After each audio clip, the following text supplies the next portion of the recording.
Hello viewers, you join us in the back of the Range Rover, and today we're going to be discussing some of our favorites and a few oddities that we found at the 2024 Pittsburgh Vintage Grand Prix. So we're just going to go through some of our favorites and what we thought was most interesting to us and what we thought is worth sharing. For me, I think we're going to have a lot of overlap in terms of what we thought was cool because, of course, we have very similar tastes. But let's start out with one that I think we both agree on, and was maybe my favorite car there, was the Ferrari 296 GTB with the yellow Fiorano pack, I think they call it. It was black and yellow, which is very on theme. But I don't know if we saw one last year, but I don't think we did. I think it's like one of the nicest looking Ferraris ever, really. I agree. It's just so well proportioned.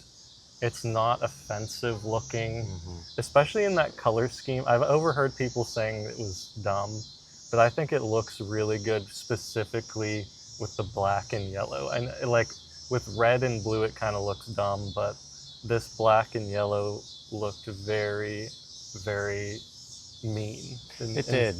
And serious. So I love that car a lot. We got to look at the interior briefly. I really like the new Ferrari steering wheels. The steering wheels was great. All of the new Ferrari interiors are very nice.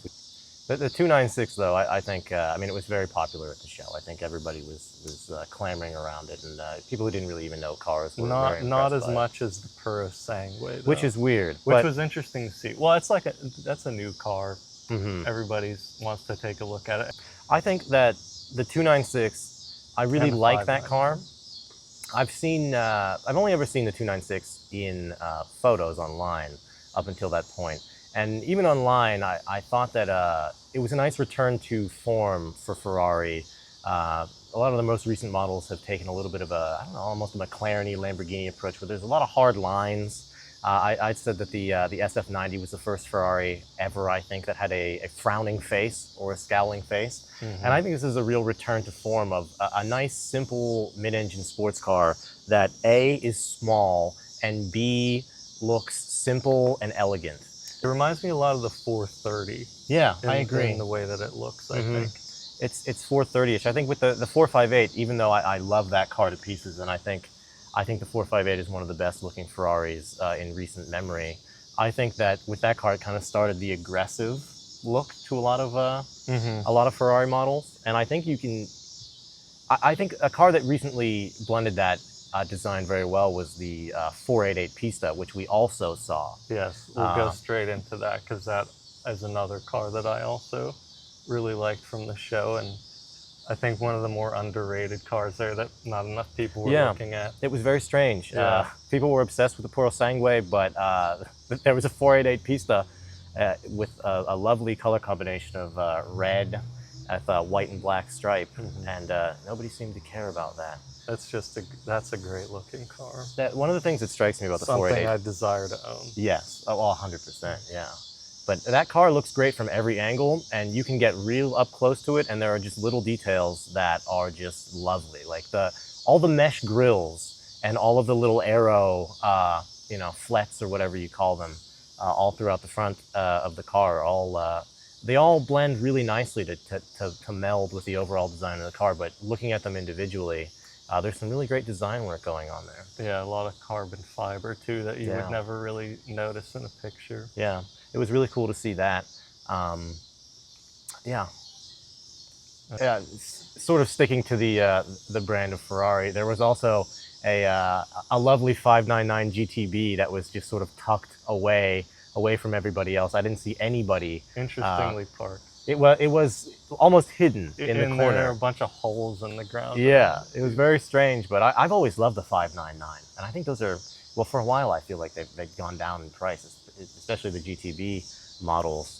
And I think that's a really interesting car, a beautiful V12 Ferrari that I don't think gets a lot of respect these days, because it's not as good looking as the 575 or the F12, but youngsters have no respect for the 599 or the Scaglietti. It was always called a Corvette. Everyone always just called it a Corvette. And to be Really? fair, the rear windshield does have a Corvette-ish shape. I've never seen that comparison before. Online, everybody always. myself. Also, That's a Stanislav thing to say. Is it? Yeah, we'll see what Probably. Stan says about that. There was also an FF there, which I deeply love. I have that's a lot of love for the FF. I heard a fantastic comment that you always hear from a guy walking by who looked in the window of this beautiful V12 2+2 shooting brake Ferrari. Was he talking about that car? Yeah, he was, and he said, It's not a manual, so there's no point in it existing. Of owning it.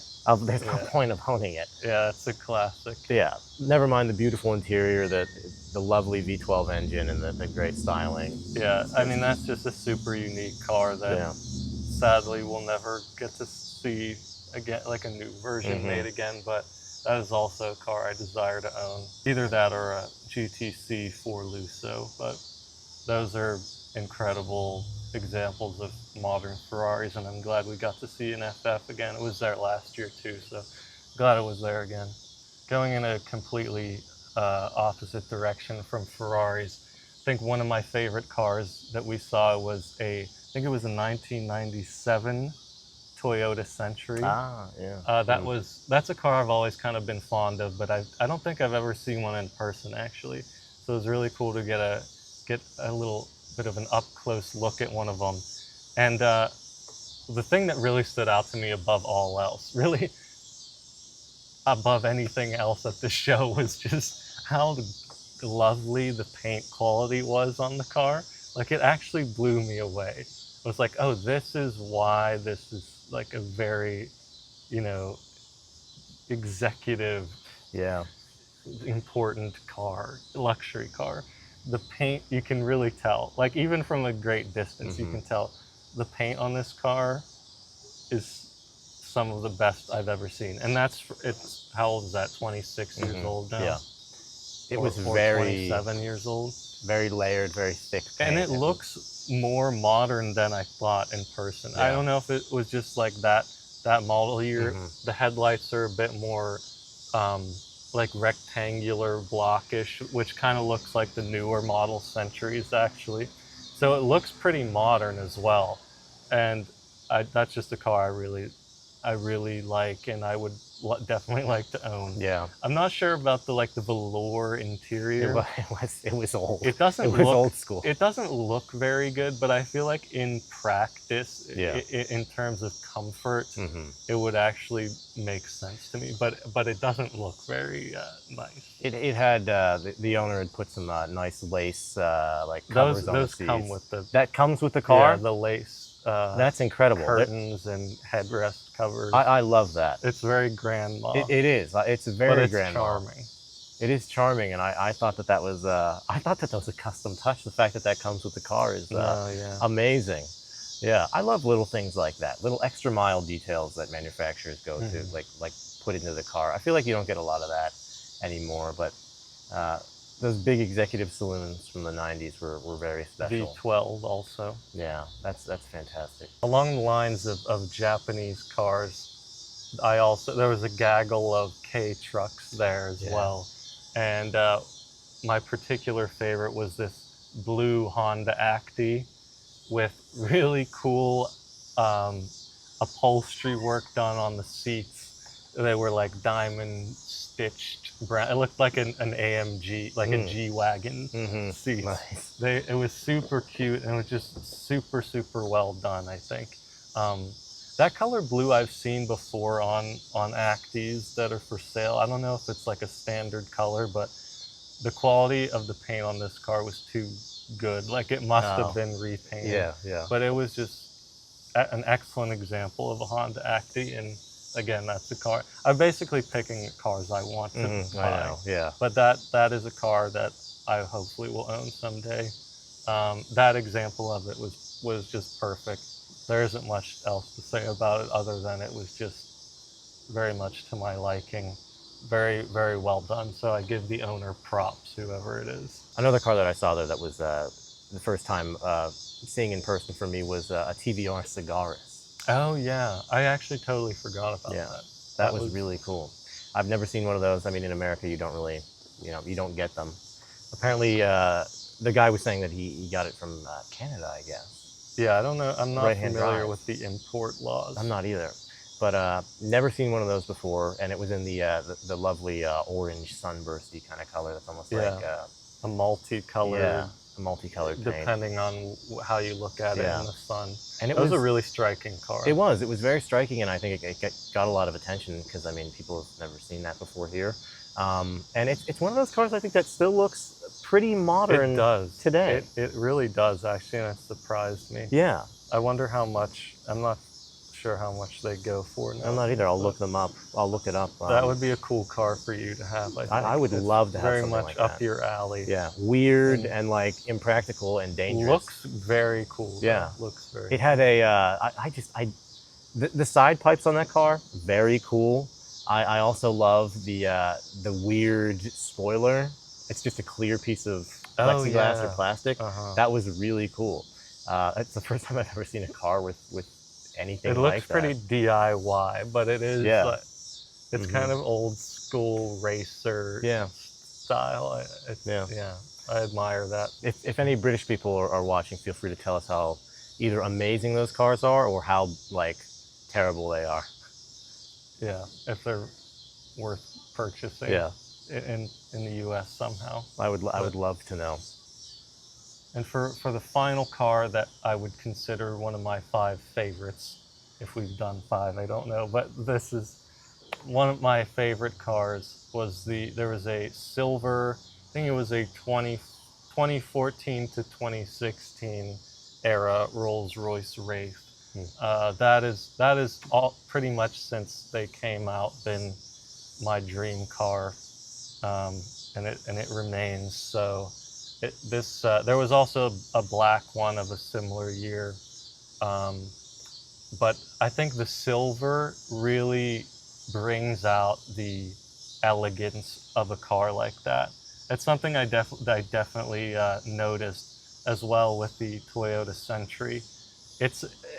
And also because a lot of luxury cars like that are just all black. And it really is a disservice to the design, like the more subtle design It hides the aspects lines. of it. Yeah, but in silver, those type of cars look really beautiful. Yeah. And that was the case with this Wraith.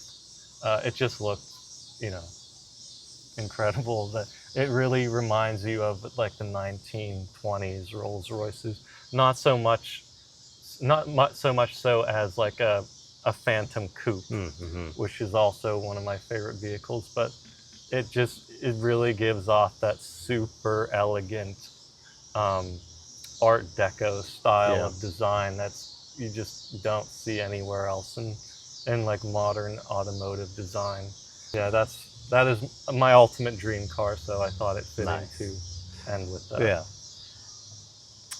If I were to throw in a few honorable mentions, I also didn't necessarily list my favorite ones as I was talking, just like cool. things that I found interesting. The most interesting. I think that there's a fantastic Porsche 924 there that had the turbofan wheel covers or rims in the front wheels, and I think that was really cool. It was very nicely it was very well done. And I think that anytime you have turbofan wheels, I think it's they are cool. Amazing to me. It's a cool car. Additionally, of course, the 911 Dakar. Yeah, which I think I forgot about a little bit because it wasn't with the big grouping of supercars. It was kind of tucked away, but I think with the rest of the Porsches. Yeah, that car is just fantastic, and I think that continues to be one of the most interesting cars on sale today. Yeah, and I hope to God they continue with that trend, and more manufacturers follow suit, because I think that and the Lamborghini Sturato are just some of the coolest things you can get on the market today. Without question. There was an Aston Martin Vanquish there that I just think, I mean, that's just one of the best looking cars. The Vanquish continues to be. Yeah, I was stunned. Yeah. When I saw it, actually. It's a very good looking car. I've seen a lot of the new Vantages, and I thought those are really good looking, but the Vanquish is just on another level. Yeah, I think you can really see a lot of the 177. Yeah. That's an all-time design for Aston Yeah, Martin, I think. absolutely. It stood out, you know, more than anything, really. Yeah. Really more than any other car that we saw there. I think that and the Pista were the most beautiful cars that we saw. I think I'm always sort of biased towards big V12 front-engined Grand Touring cars. So that, to me, was that kind of took the cake. The Vanquish is awesome. Yeah. And I think that about wraps it up for the 2024 Pittsburgh Vintage Grand Prix. As ever, there were, you know, many supercars there that you would see at such a show. There was really a huge variety of stuff there this year.